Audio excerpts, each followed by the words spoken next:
بيقوي المناعة، بيحسن صحة القلب، وبينقي الجسم من السموم، وبيدعم الجهاز التنفسي، وكمان بيعالج مشاكل البشرة والشعر.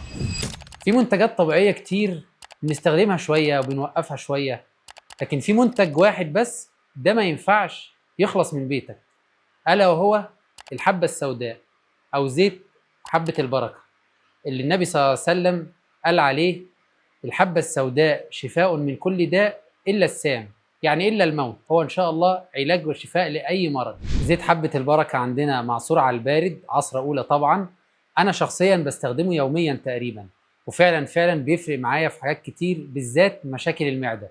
وانت لو جربته، هو فعلا من كتر الفوائد اللي هتلاقيها فيه انت نفسك هترشحه لأي حد عنده مشاكل في الصحة العامة أو أي مشكلة مرضية مزمنة.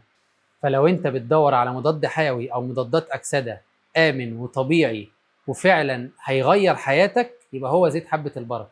تقدروا تطلبوه دلوقتي من على رسائل الصفحه او من عن طريق الواتساب.